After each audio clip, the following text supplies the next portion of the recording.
Hello and welcome to the Grumpy Surfer podcast. I'm the Grumpy Surfer and your host, Adz Clayton. As usual, a bit of housekeeping and discount codes for you awesome listeners out there. For 15% off your North Coast surf and outdoor gear, use the code, capital letters, TGSPOD15 at the checkout.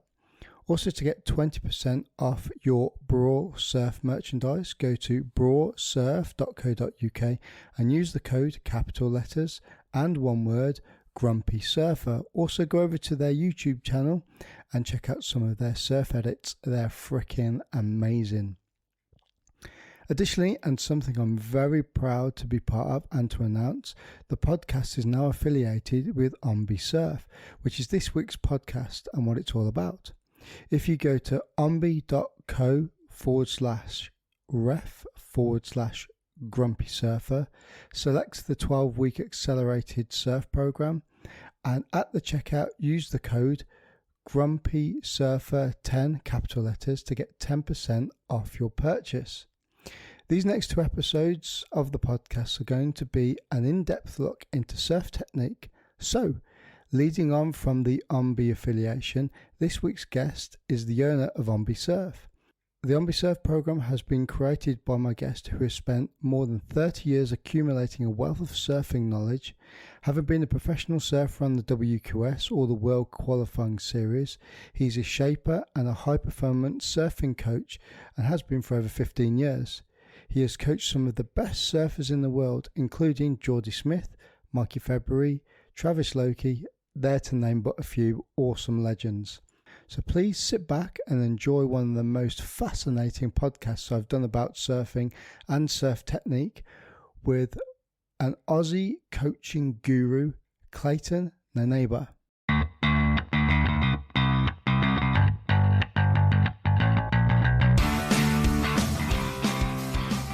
Clayton Nienaber, welcome to the podcast.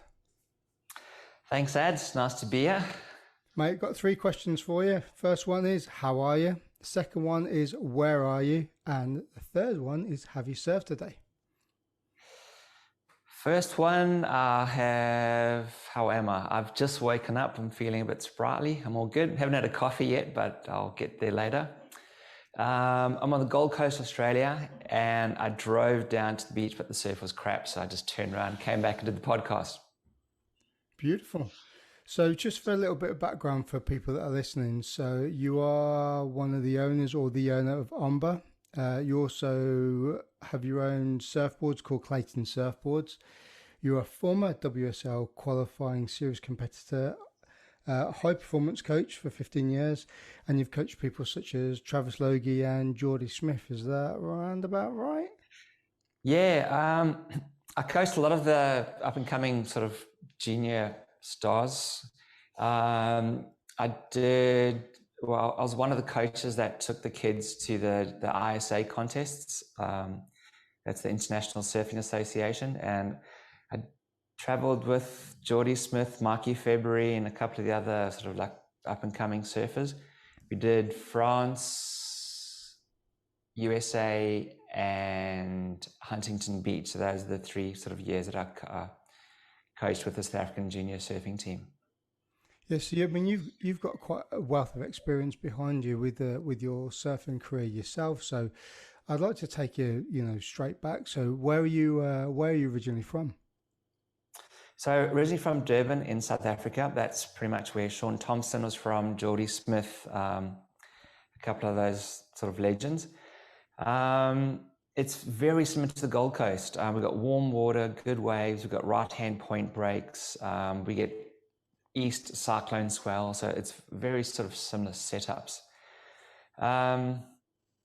Okay, so the background. I think I finished school when I was 17, moved to the city, surfed for a year, picked up some sponsors and decided to try my hand at pro surfing. Went on tour for a year or two. Traveled, I think the tour started in Australia, went back to South Africa, then headed off to Europe, and then from Europe I went, I think, America and Hawaii where it finished. So I only ever did Australia, South African leg, and Europe, and then kind of ran out of money and never got to go to Hawaii. Then I had to go back, work, save, and tried it the second year. Ran out of money and then just like, nah, I can't afford it, and had to get a job. So ended up making surfboards. What year was that when you started competing on the qualifying series? Gosh, that would have been, was it like 96? Somewhere around there, like 94 to 96. I mean, I still carried on competing. I just stopped touring. Yeah. What sort of boards were you riding when you were growing up?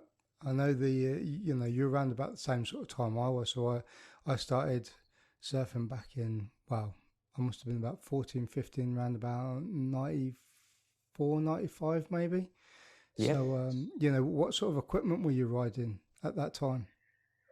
I was riding for a guy called Spider Murphy. He made safari surfboards, yeah. And when those clips of Sean Thompson sort of surfing with Mark Richards, those boards were made by Spider Murphy, and ended up getting a job in his factory. And that was my first sort of the first place where I started learning how to make boards, doing glassing, spraying. Made my first surfboard there. So it was like my training ground, if you want to call it. Did you ride much of your own equipment while you were competing, or was it more just sort of like a trial and error thing, just to see, how rails worked? And well, it was a strange setup because I lived with another shaper. His name was Baron Stander. He used to make a lot of boards in the UK as well back then, and I was sponsored by Safari. So Baron had also worked at Safari. So he had been through that whole process that I was going through. So the funny thing is I was getting Baron to teach me how to shape because I hang out with Baron, but then I'd ride Safari boards, which were the top boards around. And I was trying to make my boards and compare them to Safari's boards, just like as a yardstick. But then ask Baron when I did something wrong, like, Baron, have a look at this, what I do wrong. And he'd take a pencil and go, well, you did this wrong, you did that wrong. And like, I'd look at it and I couldn't see it. And only like when he pointed out to you was it glaringly obvious, like, oh, okay, there's a mistake, there's a high spot or a low spot, or little things like that. So it was a really good time for my shaping. I haven't really got an eye for detail. I think if I started making surfboards, the blank would end up being the finished product anyway. So I envy a lot of people that get into it. I had a friend that, in fact, just lived down the road from me here. He shaped my dad a 10-foot log. Yep. Thing weighed an absolute ton of God knows what glass he put on it, but my dad's like 67 now, and he has to carry it down the beach on the trolley. Yeah, it would be an nightmare. Did you find learning about shaping and how surfboards are made and helped with your surfing and the way that you drew your lines when you were competing as well as free surfing? No, and the reason being is all I was doing was I was being a copycat. I was trying to copy Safari. I was trying to copy one of Baron's rails. Like, I knew how it should feel, but I didn't kind of understand why it should feel. And it was a funny thing. I'll have to kind of go maybe a bit forward, but I was making some boards for some team riders of mine. And then like the one day, I think it was the guys from Quicksilver brought Dane Reynolds in, who had arrived in South Africa, but his boards got lost on the airlines. So he was there and he had no boards. So I was like, hey, could you knock him up some boards quick?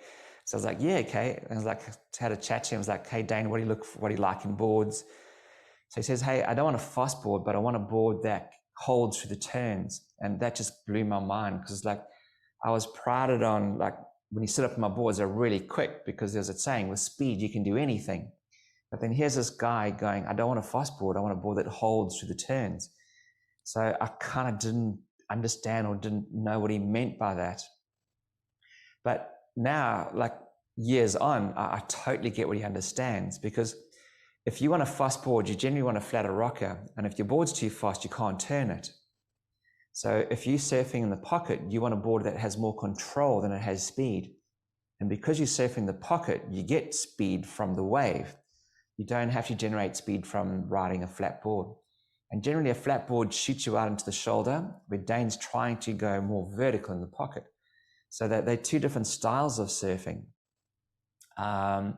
So I think the year afterwards, he traded in a really beat up Simon Anderson that he had been riding, and swapped it for one of mine. And I rode it and it was terrible. I could not surf his board, but it was so beat up, which suggested that he loved it. And I let one of my team riders ride it and he was like, no, it's terrible. No wonder you traded it in. But it was just that I was surfing flat and Dane was surfing on rail. Dane surfed the pocket. I was probably trying to race into the shoulder, which the board didn't like. So it kind of messed with me a bit, but now I totally get it. And now I understand it. And now I could probably ride his boards and enjoy them a lot more. So to answer your question, did me shaping boards in the beginning help me on tour? Yes, I had a rudimentary understanding, but it's not like the understanding that I have now, like some 25 years later of shaping surfboards, where I'm actually designing boards for how they feel and how they go, rather than trying to copy someone else's idea. Which leads me on nicely to still talking about, your days on tour as well. How did you find surf coaching back in those days as well? Was it as prevalent as it is now, or was it more of a case of, like you're talking about surfboard shaping, where you're trying to copy what other people are doing to make it feel and do the things that you want it to do? Okay, so Adz, I know that you do mixed martial arts and you're into that kind of stuff. So imagine someone who's never trained throwing a punch. They're probably going to swing and throw a punch, and they're not going to have a lot of accuracy, but if they land it, it would hurt. Whereas someone that's trained it, they're able to twist and get their shoulders, and when they hit, they're so much more accurate and they're probably so much more powerful, but their recovery to be able to strike again is so much quicker, which makes them so much harder to beat. So when I was training, it was kind of like you telling someone who's never boxed before to throw a punch. And you're throwing the best punch that you have, but you're inaccurate and you don't know why you're inaccurate. And then you look at someone throwing a punch really well, and all it makes you do is try harder on your bad habits. Like the coaches back then couldn't go, no, you need to punch straighter, you need to use your twist, you need to rotate the hips. They weren't giving you any of that. They were just going, no, you need to do it like so-and-so's doing it, but they couldn't tell you how. And that for me was pretty frustrating, because I could see someone surf better than me and the coach going, you got to work on your bottom turn, but they wouldn't give you the answers or solutions. And I felt that I tried really hard to a point where I oversurfed, and I just overemphasized my bad habits, which compounded the issues. And then when you go into a heat, just the stress of being in a heat also makes you kind of freeze up or try too hard or a bit more clunky. Like you don't move as smooth and as fluid as you would in a free surf because of the pressure. And then I didn't know how to deal with pressure, which made me all clunky. I tried harder, which made the turns worse. And then another thing that you might not know is that I'm also a diabetic. So on tour, I was trying to eat really healthy. Like I was making pastas and all this kind of stuff, and I'd go to bed early. I was doing the yoga and the stretching, and I was trying to live this real good, clean lifestyle. Where my mates were going out and partying, they were coming back at like 2, 3 in the morning, hungover with the girls. I was like waking them up, making them brekkie, trying to lug them down to the beach. I lost first round and they made it through to like the money rounds and got more money to go boozing and drinking. And I actually kind of like quit the tour because I couldn't afford to. So like, it was a really angry time for me because I was trying my hardest, overcooking my turns. They were hungover, not caring, surfing relaxed and getting through heats.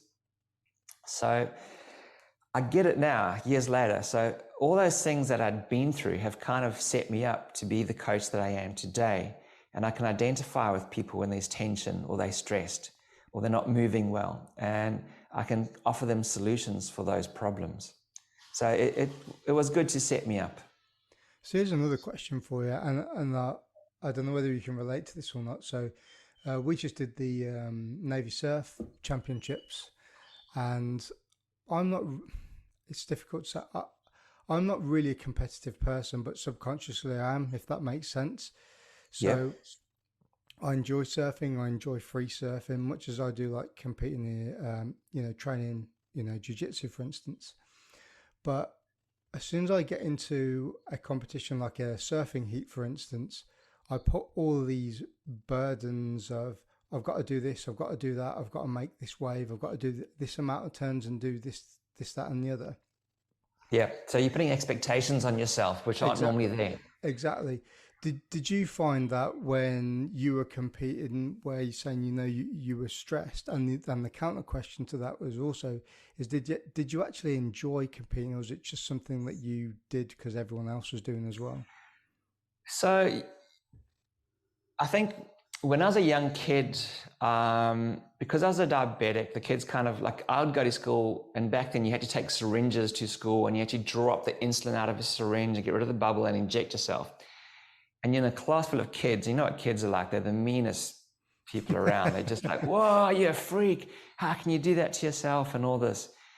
And I suppose when all the other kids were, I don't know, in their 15, 16, we were going out to parties, they were learning how to have a few beers and cigarettes and whatnot. I was just going to the beach, running away from everyone, just surfing.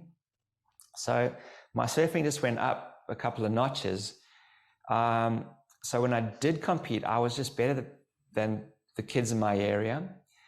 And I sort of quickly took to competitive surfing because I was fairly good at it, just because I surfed more than anyone else. I kind of dedicated a lot of time to that.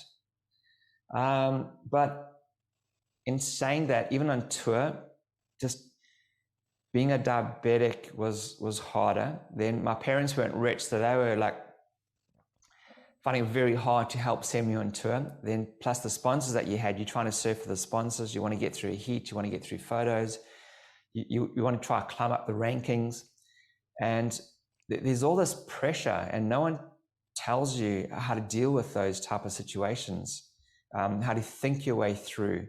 Whereas nowadays there's so much information out there, and there's also people at your disposal now who could actually help you with those things.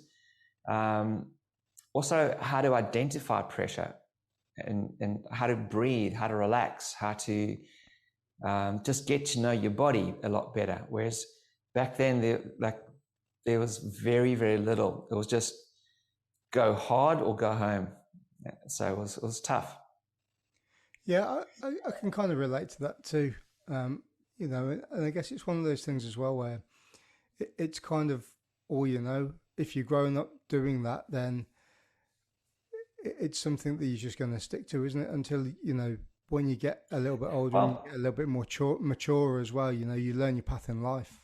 I was kind of like resentful, and then I did hate the tour at the end, and that's why I did quit, because my parents didn't have a ton of money. They're trying to get me on tour, so I'm trying to do my cleanest, best lifestyle, trying the hardest, doing everything the right way, and then you have some guy next to you who's just partying, drunk as, going to the beach and getting through heats. I'm like, where's the justice in that? So, and what they were doing is, because they were hungover, they didn't have to deal with the nerves and the pressure. It was like, I just got to go out and I just got to literally catch waves, which is what they'd normally do. And I suppose you're 18 to, 26, that's all you mainly do. You go out, have a party, get drunk, and go surf and watch the hangover off. So they're kind of used to doing it. But then they were enjoying themselves, where I was trying really hard, not enjoying myself. And then the pressure was just building to a point where I wouldn't even want to get my parents to watch me surf, because I felt that if I let them down, I just felt shit and I couldn't compete. I think that should be one of your new surf hacks that you put out there. Go out and get drunk, and then you relax more when you're in the water. Yeah. Well, if it was not dangerous, it probably would work. But I don't know, your balance goes. It's not great. No, not at all. Do you watch any of the competitive surfing, like the QS or the CTE currently at the moment? I do watch certain bits and pieces of it. There's stuff that I really enjoy and then stuff that I despise. So I put it this way, I love Mick Fanning. So if you're if you've got fighting background, you'll probably find that there's fighters that you really enjoy watching because their technique's really good. Like a Mick Fanning, for example, for me, he surfs amazing, and also Kelly Slater. And I think I interviewed Kelly a little while ago. I should probably play this for you, but he says he caught a wave out at Snapper the one year, and he surfed it. It was a medium-sized wave. It wasn't the biggest one, but he surfed it to the best of his ability. He had repertoire. He gave every move like 100%, kicked out, and he got something like a 5.5 for that wave. And it's like, how can I surf that wave any better? So I just gave him my all, and I got an average score. And then I think it was a hit against Freddie Patascia, who took off on his backhand and did 7 or 8 identical turns. So that it didn't change. It was a good wave. And he got like an 8 or a 9. And Kelly felt like an injustice because of the repertoire that he used. He almost felt like he had turned that 5 into an 8, where Freddie caught the wave had a potential of an 8 to a 10, and he surfed it to an 8. So I guess on tour, when guys take off on a wave and they waste the wave to hop, bounce, find an air section and just do an air, spin, land, and the crowd erupts because it did an air, where Mick has to select a good wave, something that has intrinsic value, and then he has to join all the dots and surf that wave in the pocket to milk that wave for its full value, is really good surfing for me. But a person who just takes off on a closeout, knowing that it's going to close out and there's a ramp section, and he just does gymnastics where he does one sequence, spins and lands, I think is bullshit. Yeah, I think there's lots of crossed opinions, isn't there, really, at the moment, because you've got guys that are on tour that do lots of airs. Then you've got guys like Connor Coffin and Griffin Colapinto that are really good with their rail turns. You know, they put loads of spray into the air and everything's really, really well carved out on the face of the wave.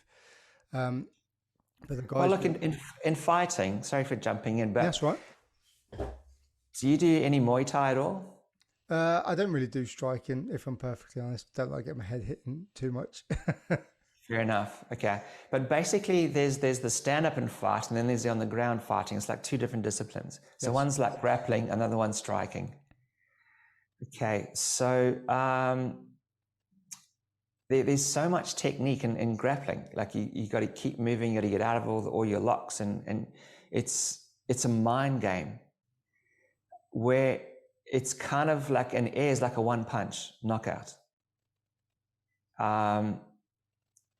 The crowd, if it's weird in surfing, because surfers don't understand, because people that don't surf don't understand surfing, when they see someone do an air, they think, oh, look, that's cute. He went up and down, and that must be a good move, and he's going to get a high score for it. So I do feel that the WSL are trying to get more non-surfers watching surfing and trying to grow that base.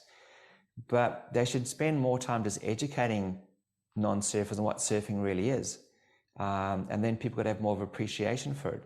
Because if you watch the Tour de France, there's so much technique and strategy in it. It's not just pedal your bicycle. It's a hell of a lot more than that. And so there's a hell of a lot more to surfing, but people just don't get it. They don't understand it. Do you feel that's why, you know, when you said that you felt that you started to despise competing a little bit, that's why you got into the coaching side of it, is because you were starting to understand your body mechanics a little bit more, and the movements on a wave to be able to, you know, put that back into the system almost, to speak? So the funny thing is, I have a friend in J Bay that Kelly Slater would stay at when he went down there for his competitions, and then Kelly would always leave a wetsuit or a board behind for him. But Kelly's about 75 kgs and my friend's about 80, and Kelly I think is like 5'8" or 5'9", and my friend's closer to 6 foot. So he'd give me the board and go, ride it, make me something similar. So I was like stoked. So I got Kelly's board and I'd always ride them. And for some reason, I always felt like when I got on his board, I was just going to surf better because it was Kelly's board.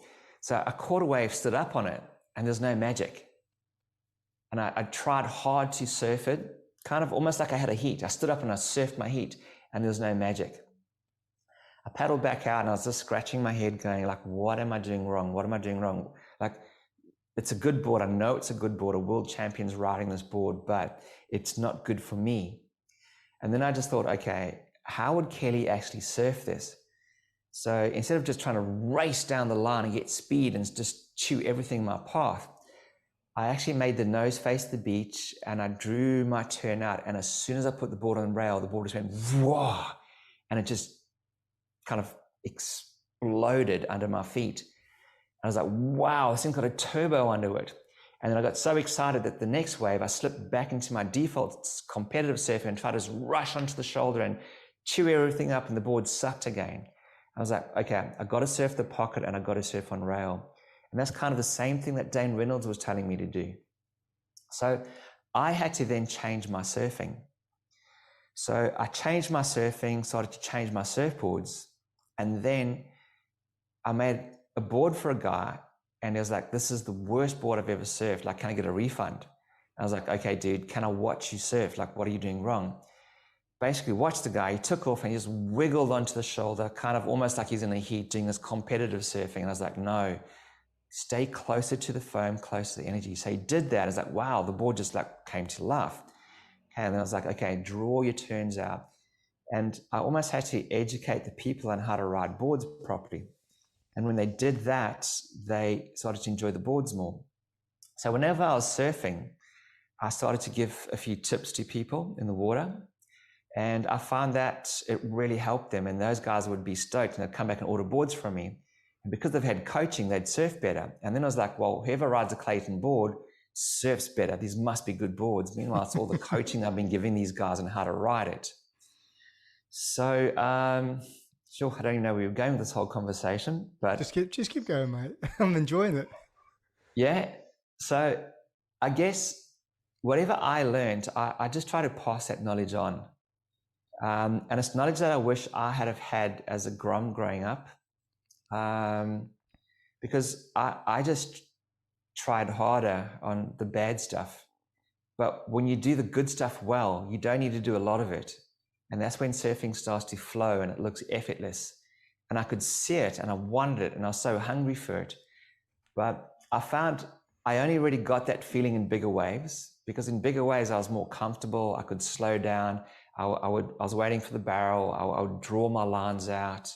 If you race on a big wave, excuse the French, but you're a pussy. So you couldn't do that. So you kind of had to be respected. So I was happy to surf slower in bigger waves. But then in small waves, like I just always wanted to surf fast, but ended up surfing flat and on the shoulder. You've got to do the same approach, but surf top to bottom. And I get it nowadays. Like I can do it now. I'm 47. I'll probably surf better now than I did when I was on the tour. But I'm also finding, I mean, I turned 40, 2 weeks ago. And I'm also finding with a little bit of age comes a little bit of wisdom as well.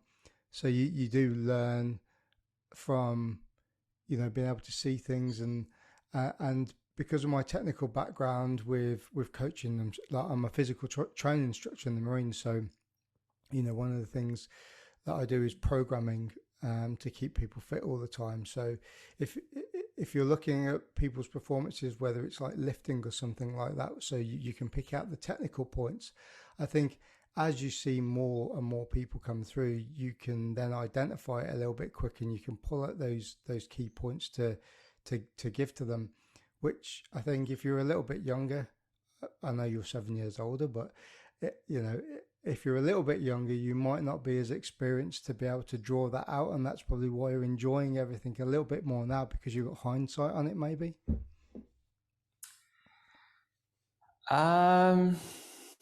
Or are you going to disagree with me with that statement, aren't you? Okay. No. I was trying to relate this to something. So when I was a youngster growing up, I'd listen to some like faster, like amping music because I want to go surf and the amp is there. And no matter if it was small, if it was shit, I would surf everything and I'd just get amped. I'd just like, let me at it because I wanted it so much. It's just that natural young testosterone, go for it. And think about the type of food that you eat when you're grom. It's just cereal, and you want a lot of it. But as you get older, it's more like fine dining, like where you want the good stuff. So when I do surf, I'm a lot more selective on the waves that I catch now, which means that there's something that I'm looking for inside of a wave. Where when I was young, I'd go for everything, and I try to do everything on that. And then I'm also a bit more selective about the turns that I try to do. I don't want to waste energy because I'm getting a little bit older. So like, I don't want to just catch crap. Like when you're young, you got energy. You got too much energy. You got energy to burn.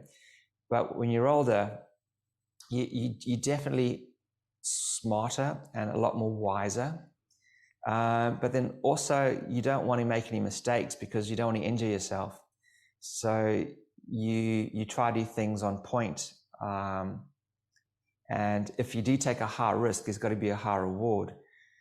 Where I think when you're grom, you're just stupid. You just take all kinds of risks, and hopefully you don't injure yourself too much along the way.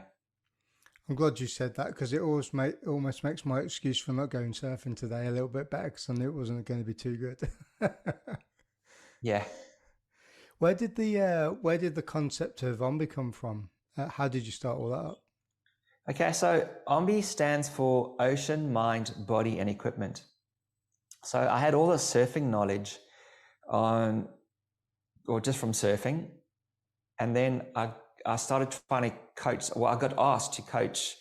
My coaching career first started where I got asked just to coach a couple of youngsters. Then from there, I got asked to coach the local club. Then I got asked to coach for the province that I lived in, or the state. It was called Untitled. And then from there, I got approached by Surfing South Africa to help coach the junior surfing teams. I think I only did 3 years coaching because a lot of the other coaches were worried that I was pushing surfers onto my boards because I was a surfboard shaper and a coach, which was bullshit, but it's just kind of like politics inside of surfing. So whenever someone came to order a surfboard from me, they'd often lie about their ability, hoping that I'd make them a better board, which would make them a better surfer. So let me give you an idea. If you were doing any running training, no matter what pair of shoes you buy, it's a mental game in running. Like you got to put the time in to break through your mental barriers, to condition your body. And surfing's no different. But it's like surfers want to get the magic board, which is like, I've got this magic pair of Nike shoes. I've broken my 5K barrier. Now I can run 50. It's like, nah, it's not going to happen. It's not the shoes. There's mental, and then there's the physical, your body. So what I found is that people had very little spatial awareness around their body, but people that have done gymnastics or fighting have got really good body awareness. They know what their strike range is, where someone who doesn't will take off on a wave and like try hit a section or steer at a section 10 meters down the line and being like trying to overextend, where like a Mick Fanning, he'll look at the lip just at 12 and he'll strike what he can hit, and when he hits it, he's on point. So those people know how to move their body well.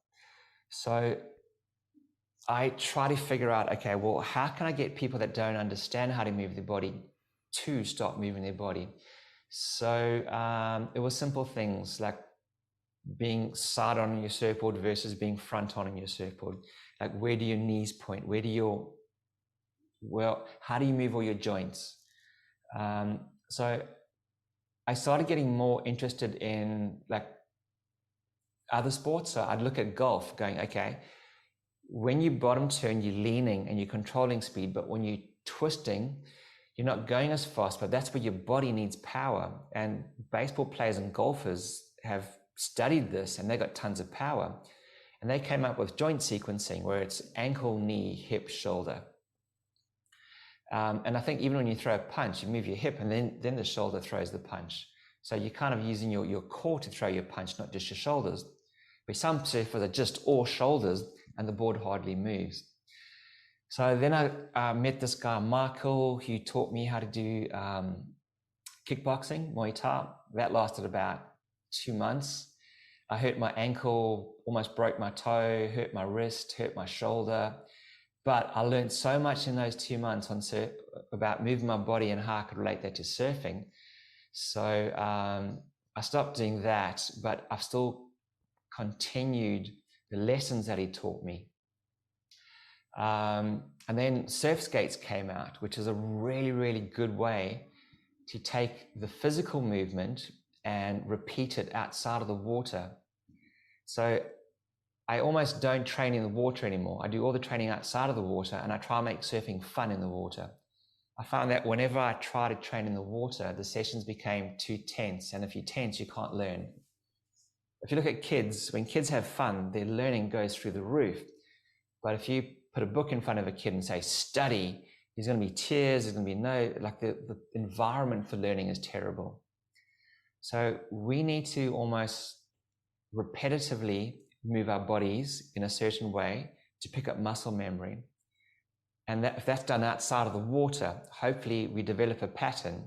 And in the water, when we have awareness as to where to do it, we will fall onto our conditioning. And that's the best way to learn surf or to teach surfing. Yeah, I mean, I was thankful enough for you guys to send me access to the app, and I've been looking through it. And if I'm honest with you, it's probably the best surfing app I've ever looked through, or website as well. It's really clean, really simple. All the things that you talk about on there are that they're not complicated. They're broken down really, really well. So I wanted this to make sense to a non-surfer, and I almost wanted to, like, if I could go back to myself as a kid and go, hey, you're going to learn how to surf. Here's your Bible. Go and study, and then go out and do. I think a lot of people who do similar things to what you're doing can almost overcomplicate it a little bit too much. And the analogies that you use as well, like the Oreo biscuit and the coffee cup, and people can watch that sort of stuff on YouTube, but that hasn't got the substantial content that you've actually got when you subscribe and you sign up to the 12-week program. And to be honest with you, I've only had it for 24 hours, and I've been going through the pop-up stuff, and honestly, I've related to it so much. It's unbelievable, because I am that person that used to pop straight up or pops up straight up onto their feet.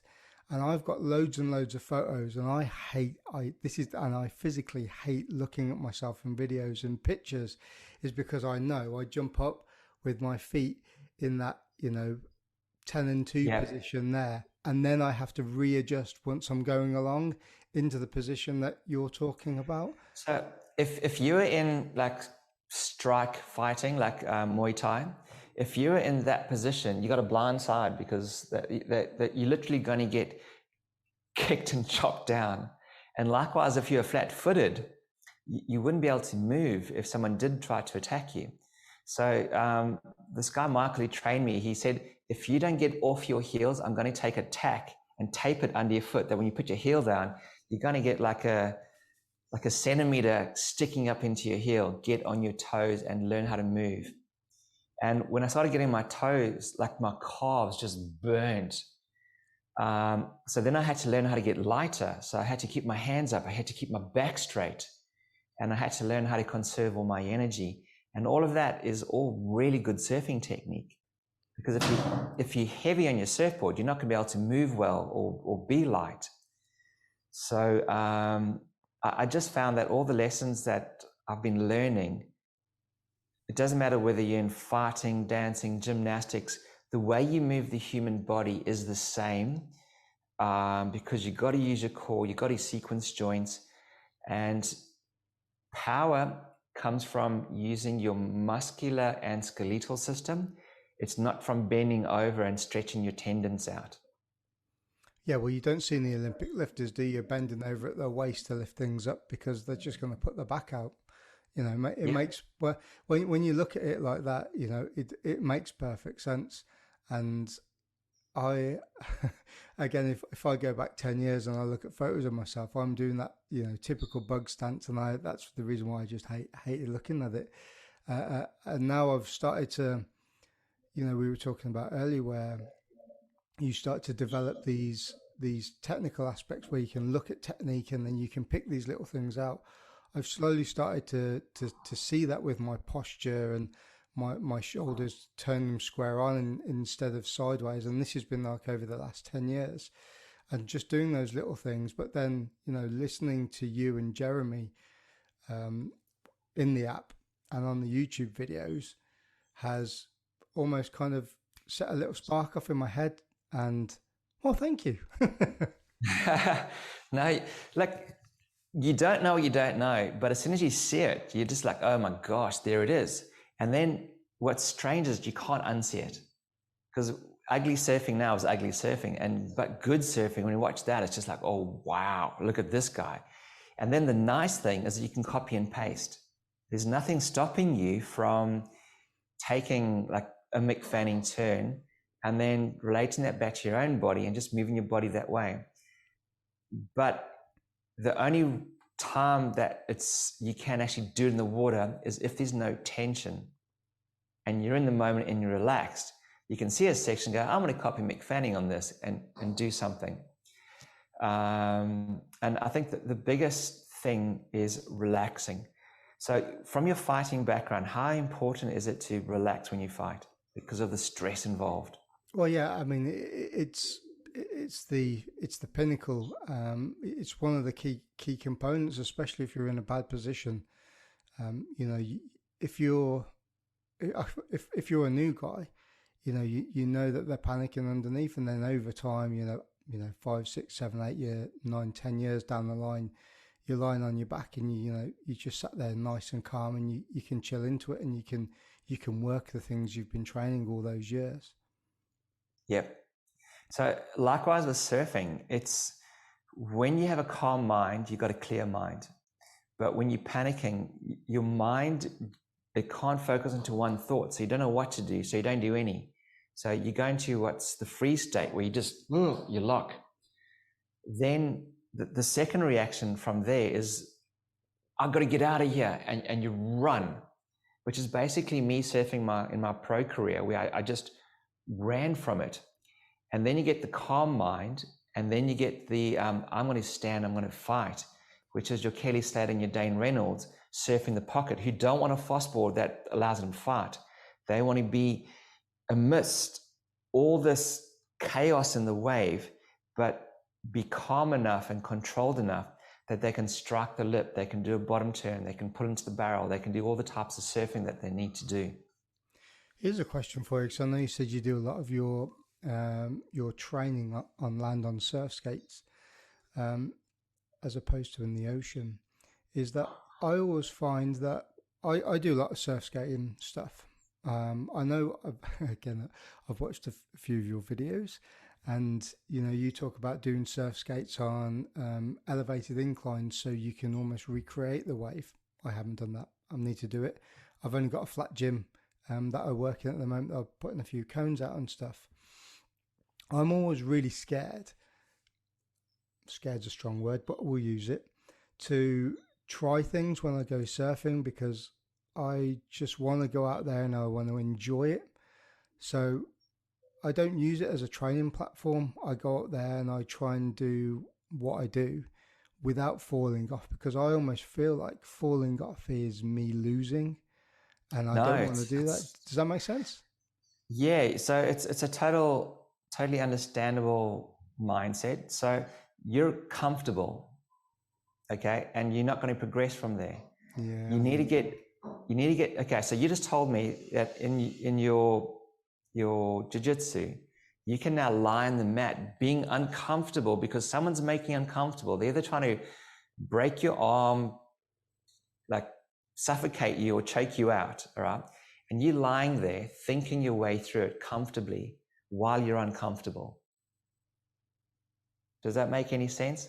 It does. Okay, so you you first had to get into a ring, and as you step into that ring, you're uncomfortable, and then someone attacks you, and like you get really uncomfortable and protective, but then you got to start almost fighting back and protecting, and you're going to make mistakes and you're going to pay for it because it hurts, but you learn really quickly because it hurts. Now, in surfing, when you fall, does it hurt? No. Well, it No, depends how big it is. so you don't learn. Okay, but it does suck and it is uncomfortable. So if you're not falling, you're not learning. All right, so it's kind of like when someone else gets you in a grip that you are like, whoa, this guy's got me. Then you start thinking, okay? Then you start relying on your training. So the ridiculous thing is I actually know all of this as well, and I just don't do it. I'm one of these people that do what I say and not what I do. Well, most people know how to surf. They just don't do. Like if you just take a life skill and apply it to surfing, you'll see that it works, because the way we move our body works. The way you're supposed to think about situations work. When you surf, you want to be in the moment. There's no more being in the moment than in fighting. Now, in a fight, if you're worried about the fight, or if you're worried about losing, means you're thinking about the future or the past. You're not grounded and present in the moment. And as soon as someone goes out of the moment, that's when you can defeat them. And likewise in surfing, you may be, if you're worried about falling, you're not in the moment. Have you ever done any movement coaching or anything like that? You know, a lot of what you're talking about and what you talk about within OMBE as well is all about, you know, body mechanics, biomechanics, skeletal systems. Yeah, I've spent a lot of time with various people. There's this a Japanese guy, Takeru, who's taught me a hell of a lot. There's Chris Mills that I'd often discuss a lot of technique with, because I've got the idea, they have the know-how, and then I just need like affirmation as to like, is this right? And then generally they go, yeah, it's 100% correct. I find it really interesting. I've been talking with a guy called Rod Perez who does Holistic Pro Health down in Coolangatta, maybe. Yeah, I know. Yeah, and I'm doing one of his online courses at the end of November just because it really interests me, and it's just kind of another direction that I like to, you know, keep myself involved with things. I've taken one of his weekend workshops as well. Okay, how'd you find it? Yeah, it was I was dead afterwards. He killed me.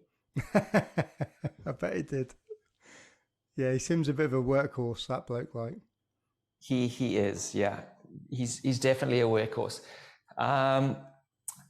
So look, if you pick up a heavy box, don't bend your back, bend your knees. So that's kind of your bottom turn. Like bend your knees, you're going to get way more pop. Now on a trampoline, if you want height, but you also want to jump in the same place, you're going to keep your back straight and you're going to use your knees. So if you bend your back, your trajectory is stuffed. So in surfing, if you want to compress and extend, the straighter your back is, wherever you lean in is where you're going to project towards. So it's like being on a trampoline. Kids know how to jump. They know how to do this. So they learn it really, really well. Adults, I find as soon as I get like someone in their 40s to jump on a trampoline, it's almost like they've forgotten how to jump. Like the legs are going, the hands are going the wrong way. There's no coordination. They don't use the core. They're almost too scared to fall. So they don't do it. And when they do try, the coordination's off. And they've almost forgotten how to move, and they've forgotten how to have fun. So I always say I don't teach people how to surf. I teach them how to move. And then I teach them awareness, and then I want them to go play. So however they interpret a wave is them playing, which is entirely up to them. Do you find any correlations between professional surfers and, you know, I'm going to call them average people that we call beginners, intermediate and advanced surfers? Do you know, are there any links between them that people do, that they have typical habits? Yeah, so again, it's that fight, freeze, fight and flight. Professional people don't move much, but when they do move, it's deliberate. intermediate surfers try and move too much, and it's just messy, and they're often off balance and all over the place, whereas beginners freeze and they don't know how to move. Now, because beginners are frozen and they don't know how to move, they require high volume. They get really wide, thick longboards. They're almost passengers on the surfboard. Intermediates love quick boards that allow them, when they do move, the boards just move with them, but they end up almost surfing the shoulder. They're going to get smaller, wider, flatter boards, which are really fast, but they can't control the speed. And professionals who hardly move, they tap into wave energy, and they want boards with rocker and curve that allow them to surf the energy of the wave. They don't move their bodies much because they're using wave energy. So there's a very distinct correlation between those groups of surfers, the types of choices that they make. So imagine you and I are boxing, okay? And I step into a ring and I'm frozen and I don't want to move and I'm scared of being hit. And then imagine I step into the ring and I think I know everything and I think I'm really good, but I'm not. And I just all over the place, okay? That's kind of like your intermediate guy. And then you got the pro who don't want to hurt you. So they don't want to fight you and they're trying to talk themselves out of it. But when they do hit, it hurts and they'll just almost drop you. That's kind of pro surfing for me. It's just every strike is deliberate, where an intermediate that they're hitting, but they don't know why they're hitting, where they're hitting. They don't understand the anatomy. They don't know how to break a leg. They don't know how to make your arm go lame or whatever it is. Going back to talking about OMBE a little bit, do you have an age demographic for it? You know, what are the ages of people that normally sign up and come to you for advice? So the way OMBE works is that you got to educate the mind first, because the mind learns really quick. And like you said, you don't know what you don't know. So as soon as you know it, it makes sense. But then you got to train the body, and the body trains and it works slowly. Like if you took an unfit guy, how long would it take you to make him fit? Yeah, I mean, it'd take a couple of months just to, get that mindset and get everything autonomous. Really. Yeah. So we did a 12-week program, and that 12-week program is teaching you two things.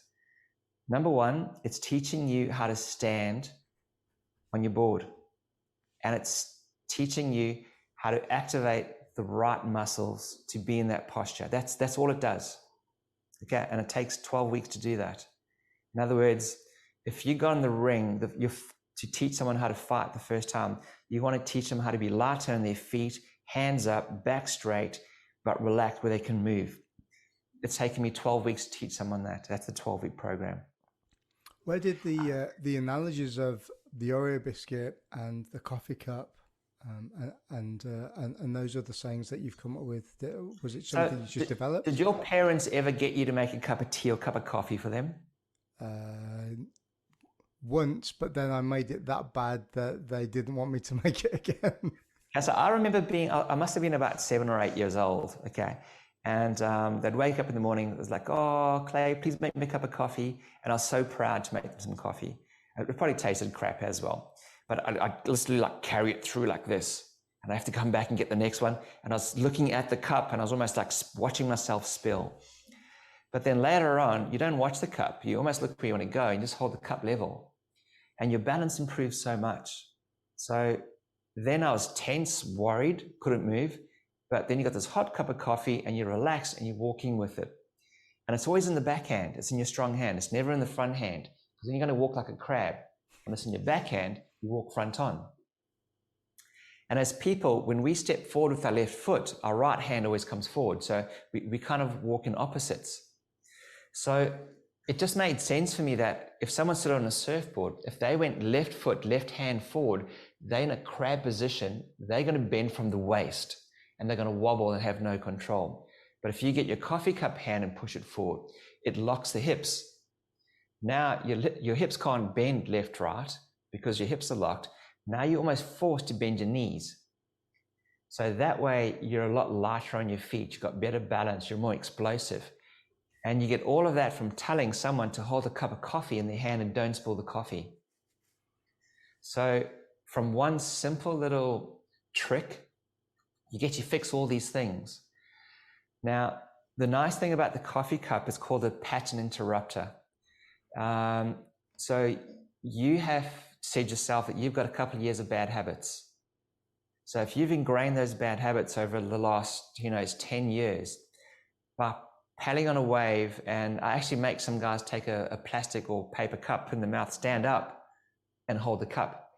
And because they've got this bloody thing in their mouth, it reminds them to take the cup out. And because they're holding this dumb cup in their hands, it's totally broken 10 years of bad habits. And when they do it, they feel straight away what it feels like. Yeah, I have sort of subconsciously started telling myself, because I'm one of these people that does a Mark Richards, and Caroline Mark's tail arm. Yeah, like it's always out, doing a little shake at the back there.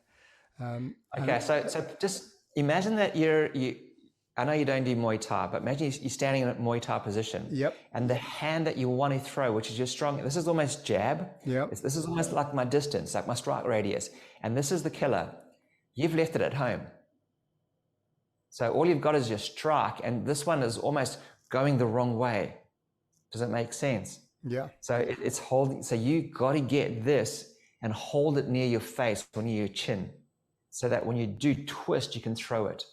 So what's really cool about all of this is, when I start, again, I keep saying, when I've gone back and started watching your videos and going through the 12-week program, is it's almost kind of cementing that idea, is that I've always been like, subconsciously, I've had my arm out here. And then I'm like, well, I need to bring it here. So I've started to bring it forwards. Now, when I have said to myself, right, bring it forward, especially on my backhand, I've noticed I can move better, just like you've been saying. So all this stuff that you're saying within your programs and all the media that you've put out there, it's just doing this in my head, like little sparks going off. Like, well, that's the trip that I've been on. Yeah, it's crazy, man. You got to understand that, like, I didn't ask surfers how to be a better coach, because I almost feel that those other coaches are holding the information back. They don't want to give it to you. But when you go and ask, like a Muay Thai fighter, how do I move better? And when you naturally just get up there and start moving, they show you how to move better. Like, be on your feet, keep your hands up, light on your toes. You need to be able to breathe. If you don't breathe, you can't move. If there's any tension, if I kick the tension, it will break. If someone kicks you, you almost got to either block, deflect, or absorb. You can't have tension when they kick you. You're going to, like, your leg will break. So likewise in surfing and skateboarding, you can't be tense. If you ever watch a cat land, they can move in the air and they land and they're really, really tense. If you watch a Westerner go surfing and they fall, they're like, oh, and they hit, and they're heavy and they sink. And I suppose I've also done a lot of trips to the Mentawais where we go surfing, and the local kids are surfing over reef. So where you and I learned how to surf on sand bottom and foamy boards, they're on beat up left behind boards that no one wanted, and they're surfing over reef, and they're having so much fun, and they're falling on reef, but they're almost like seaweed where they just float over the reef. They don't get stiff and hit the reef, and they don't hurt themselves. Whereas the Westerners, they're like, oh, reef, oh, and they're getting cut up and hurt and injured. And it's just because of the fear which makes them stiff and tense. Yeah, it makes absolute perfect sense. Being light on your feet. It's like when you go out, start running, and you haven't been running. Well, let's say you're a non-runner, and you start going out and you start plodding really hard, and you can almost feel your footsteps going through the earth.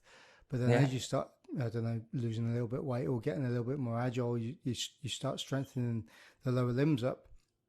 You start touching a lot lighter, you get a little faster, and your pace gets better. I mean, if you think about it, in a commonsensical way, it makes perfect sense all the way around. Yeah, so the same things happen. Okay, watch a kid riding a bicycle for the first time. They're really clunky and they're oversteering. But as soon as they get it, they move less. So a lot of people, when they surf, they're trying to reach out for balance on that wave, which is not there. The balance is here. It's internal. Straighten your back. You're going to have way better balance. Hold a cup of coffee. Don't spill it. And point that where you want to go. And not only are you going to have balance, but you're going to be able to steer.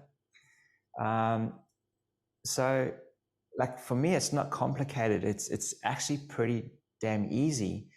And when you teach people the right way from the beginning, they learn really, really quick. The hard part is sometimes they have fear. Now, people will focus first on what's dangerous.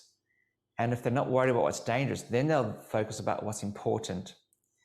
So you got to relax people so that they're not stressing about what's scaring them.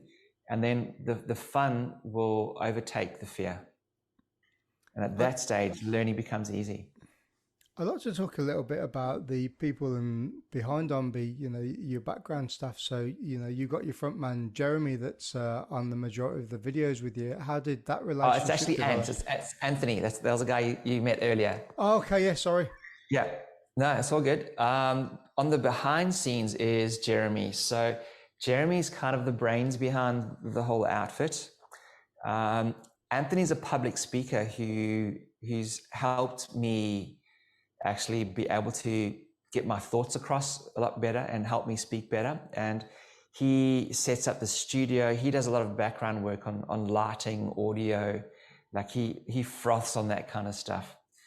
So it's been quite nice because I've been able to re-document the journey through him, because he's learning stuff for the first time.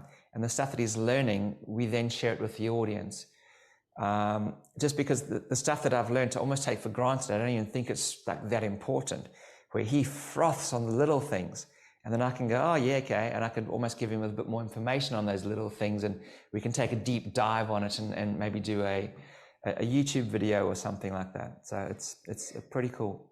Yeah, that relationship that you've got does come across really well. And he does, almost drop little hints and pointers to you to like kind of elaborate a little bit. Sometimes it kind of makes me chuckle in the background, because it's what I do when I'm coaching too. Yeah. So it's quite nice in that way. The other thing that we got in the background, we've got Luke, who does all our web designs and emails and stuff like that. He's absolutely amazing at writing and explaining. So he's kind of our engineer. I'm like the mad scientist. I've got these ideas, but I don't document stuff. So Jeremy documents, Luke documents, and they build and create. We got Nico, he does all our editing. And we got Yanni, who does a lot of our like social media and attention grabbing little videos and clips and so on. So yeah, I think that's the team. You must be pretty chuffed with what you've created and to get to the point where you are now, because I mean, social media. I'm doing a podcast, so I'm kind of being quite contradictory, but I kind of love to hate it a little bit. But you can see sort of like the growth of what your initial ideas are to what it is now. You must be pretty chuffed with it. So like, it's weird, but surfing's a really good metaphor for life, because if you have a good surf, you're having the best day of your life. And if you have a bad surf, you generally know, oh, I'm just going to have one of those days. But there's no reason why you can't change a bad surf into good surf. And it's a mindset. And then also with your body, like if I'm happy, I'm going to be like hands up claiming. If I'm sad, I'm going to make myself smaller. I'm almost going to drop my arms. I'm going to sink. So your body language, even though you don't know it, says a lot about you. So if you move well and your body language is positive, you're not overthinking, and you're very present and grounded in the moment, no matter where you are, what you're doing, you're living a good life. So by me fixing my surfing, it's almost fixed my life, And what we endeavor to do in OMBE is to get healthier people mentally, physically, and then to have more fun in surfing and to share the stoke. And the big thing about OMBE is we encourage all the people within OMBE to share. So if you have a light bulb moment, don't hold back on it. Tell someone else about it and try to teach someone about it, because you only know something when you have to teach it to someone else. And if you can share that and teach and pass it on, we're going to have a lot more better surfers in the water, enjoying the water, a lot more of a healthier, happier community. And that's something that we want from the whole OMBE program. Do you feel the OMBE program or online programs like yours has kind of taken a bit of a boom since COVID? Because, you know, there's, well, especially in England, I'm not sure about Australia, but there's definitely an influx in people that have taken surfing up because of the lifestyle. You know, has that definitely helped you? So it's afforded us time, because I was going on boat trips where I'd shelve projects for a long time. Now I just had time on my hands. So it has enabled us to get all these ideas together, and there's a lot of them. I'm sure you've been seeing how much stuff there is on OMBE. There's cardboard surfer, board surfer, skateboarding in the street, skateboarding in the bowl. There's mine surfer. There's the whole thing of all the moves that you can do. Then there's the 12-week training program. Then there's all the YouTube stuff that you can deep dive in. There's a lot of information out there. I think the big worry is that there's a lot of people out there trying to do a similar thing, but they're almost describing what they see. And they're not really explaining what's going on, how to do it, and more importantly is the how to fix it. So even if you get a video analysis, you may have someone show you, or you could be aware, okay, I'm doing something wrong over there, but you got to get uncomfortable and start to fix it. So think about when you're on the floor grappling with someone, you get into an uncomfortable position. The first thing you want is out. You got to stay, you got to endure, and then you got to first of all relax, think your way out of it, and then you got to move your way out of it. Okay, so a lot of people, when they watch surfing videos themselves, they don't like what they see. So there's this non-acceptance. Then there's like, no, that's not my good wave. That's my bad wave. It's like, no, that's how you surf, mate. That's you. So there's like, it's you know what it is? We love surfing. So our ego takes this big, it just gets a hard knock, and you almost can't come to terms with it. Then there's, I think that's a really important thing you just said there as well, is I give a bit of advice out to people, you know, in the Marines. I'm probably one of a few surfers in the UK. And, you know, people come to me and they ask, you know, questions. What board should I get? Where do I need to go for this? You know, can you show me some things? But one of the things that I find is really key is people's honesty with their own personal performance levels as well. I mean, you must see it all the time. You know, we give these labels, don't we? That you're a beginner, intermediate, advanced, or whatever. I mean, what does that really mean? You know, somebody's perception of an intermediate means that, you know, they could go vertical on a wave or almost, and, you know, prefer carving turns where, you know, somebody else that's advanced. So I can explain to you an easy way for you to do it for someone. So intermediate, you're in the freeze state of panic where you can't move. Beginner, you're in the freeze state, you can't move. And you also, there's no awareness around how to do it, where to do it, or anything like that. Lower intermediate, you've kind of learned how to move a little bit, but you're still running from it. So you know that something's wrong, you don't know how to fix it. Higher intermediate, you know that's, you're consciously aware. So basically something's wrong and I know how to fix it. I got to take my coffee cup and I got to move it forward. That's kind of where you are. Okay. Then advanced is, I don't have to think about it. My coffee cup's there and it's effortless.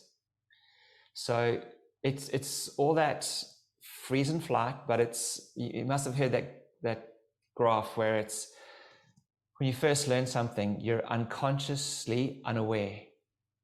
Then when someone says, hey, you're doing something wrong, you know that you're doing it wrong, but you don't know how to fix it. The next phase up from that is you start training. Then you got to think about, okay, if I want to do an uppercut, I got to think and do the uppercut. And I got to do reps until I don't even think about it. I see an opportunity and I just take it. And then that's kind of that higher level. So when I have people come to me to order a surfboard, they always want to order up, thinking that if it's a better board, they'll surf better.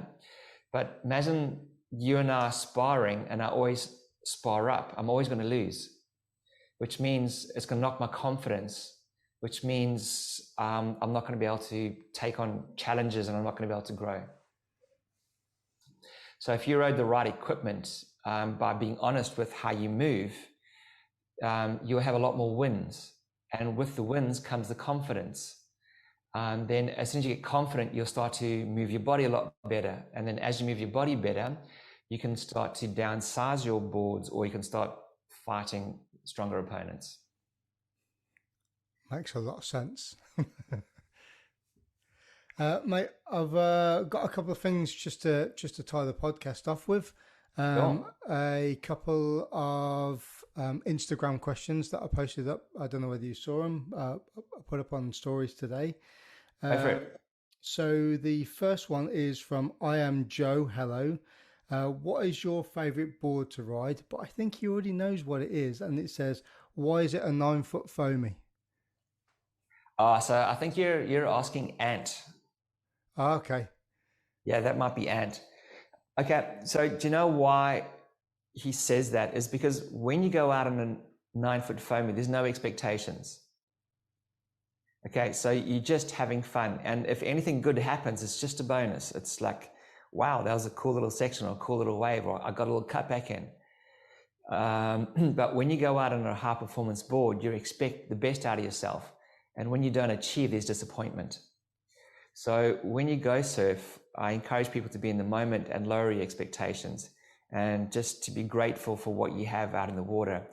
And that energy that travels towards you from thousands of kilometers, when it does break, try to be in the moment and absorb that energy and feel it rather than running away from it. What's your current board that you're riding at the moment? I have a 610 mid-length. I have a 5'2" small wave board. I have a 5'8" twin fin with a narrow tail that I love. I have a 5'6" retro fish. I have a 5'10" high performance board. I've got a 610 gun. I've got an 8'2" gun. I've got a 5'10" twin pin. I've got a 5'8" quad, and I love all of them. It just depends on the waves that I want to ride and what I want to feel. Sounds like you're big time in there with surfboards, I reckon. Yeah. The next question is, do you think pro surfing has lost its style? Because in the, back in the 90s, you had people like Oki, Tom Curran, Tom Carroll, to the performance surfing that's today. Yes, and I'm angry, sad, mad, peed off about it, because if surfers got rewarded, because ultimately surfing is about riding a wave and the energy inside of the wave. It's not so much about surfing the board. So when the guys are going for the huge airs, it's like they're taking the board and they're trying to almost do like a 720 on it now. Okay, but yes, it's an amazing move, And it takes a lot of discipline to do that again and again and to figure out all that stuff. But the simple pleasure of riding a wave and watching someone do that well, it's kind of like if you watch a ballroom dance or anyone dancing who dances really well, or someone who plays music really, really well, you can sit back and you can appreciate that. And I feel that surfing is losing all of those people, like the Tom Curran who's stylish, the Joel Parkinsons, the Josh Kerrs, all the names in surfing, the Dane Reynolds, they're all fed up with the WSL, the judging criteria, the bad calls, that all the icons in surfing are losing. And now you're getting these like fast twitch, muscle memory, just like, and land. And I don't know, maybe I'm getting old. Maybe that's it. I don't know. I do agree with you. I agree to disagree, if I'm perfectly honest, because I do like watching, the CT when it's on. I'm quite into that, but I also really appreciate people like Michael February and Tom Curran and all the stylish guys that are out at the moment. I know you did a little bit on Torren Martin. He's kind of like my man crush as well. I know, I know you guys like him too. Okay. Let me pose a question to you then. So when I go down to D-Bar, which is the epicenter of surfing in Queensland, all right, you can see 8, 9, 10, 11, 10-year-olds doing airs, but you don't go down there and see a 10-year-old doing a rail turn like a Taylor Knox or a Josh Kerr or a Tom Curran. So it says that the kids are surfing flatter and they're not doing any rail turns. Yes, they can do an air, but anybody can do an air, like any youngster can do an air. They can't do rail surfing. So is surfing starting to lose some of its essence? And I think, yes. I think, especially, again, we're talking about your coaching app here, but I think with professional surfing as a coaching as a whole, a lot of people surf the same. They've got the same stance, they've got the same way that they turn. I think with the competition and the way that is and the judging criteria, what you're just talking about, I think it's almost set a standard where everybody feels like they have to do the same thing, and you kind of losing the individualism of someone's imagination, what they can carve, like painting a picture on a wave. Does that make sense? Yeah, no, I agree. It's almost like gymnastics. If you watch gymnastics, like I don't know what it's called, but they've got the big square and they're running, they do cartwheels and flips and whatever. You almost can't do the same move again and again and again and again. You have to, once you've done that one, it's like ticked off. And then you got to kind of do the next couple of tricks that you can do. And it should be like that in surfing, whereas like say, okay, you've done an air and it's a rotation. If you do that again, you shouldn't get scored in it. You need to show your whole repertoire. You can't just do that one thing again and again. Because think about it, like Itzler in his heats, he just goes for ramps and launches. And he's untouchable at the moment, but he is doing a very, very similar thing repetitively again and again and again and again. And I think like once he's landed that one, he needs to have like a way different variation or different style of the air, or start showing some rail surfing. Yeah, I agree. Mate, we're going to finish this off with a quick fire round, and a quick fire round that never turns into a quick fire round. So first question is, if you had one surfboard fin set up for the rest of your life, would it be twin fin, single fin, quad, thruster, bonzer, or finless? Quad. Your favorite surfer and why? I have so many. This always stunts people. Rob Machado. Your first surf film you ever watched? It was a Quicksilver movie called The Performers. It had guys like Richard Cram, all these old school surfers like Rabbit, Bartholomew, Gary Alkerton, Kong, Chappie Jennings. They're probably still riding single fins and charging pipeline and stuff like that. Yeah, it was awesome. The last film you watched? The last surf film that I watched was Torren Martin. The Lost Track, Atlantic. Yep. Yeah, New Zealand. Brilliant. And very good. They're all really good. The worst and the best person to share a lineup with? The worst and the best person. Okay, the best person, someone who's having fun. The worst person, who's someone who's just had a wave, paddles on your inside and goes again. Like, that person drives me mad.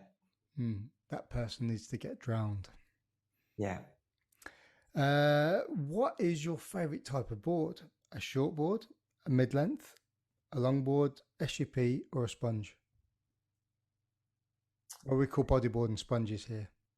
Yeah. Okay. So it depends on the wave. Like, it's all depends on the wave. Okay. Let's rephrase this. Let's swap these questions around then. So if you had one wave to surf for the rest of your life, what would it be, and what board would you surf on it? Ooh. Okay. You could go like J-Bay twin fin. You could go like macaronis and the Mentawais on a thruster. You could go HTs on a quad.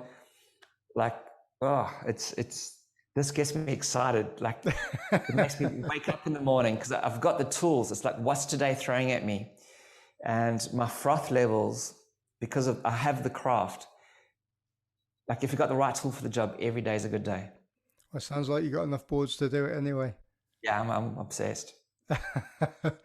Clayton, mate, it's been absolutely perfect talking to you. Great, thanks. Yeah, thanks, mate. And that's it. Remember to go to www.ombe.co/ref/grumpy surfer and use the code capital letters Grumpy Surfer 10 at the checkout for your 12-week accelerated program. Next week, I have a British surf coach called Scott Rannican, who has an online surf tutorial called My Surf Lessons. So check that out in 2 weeks' time. Thanks for listening.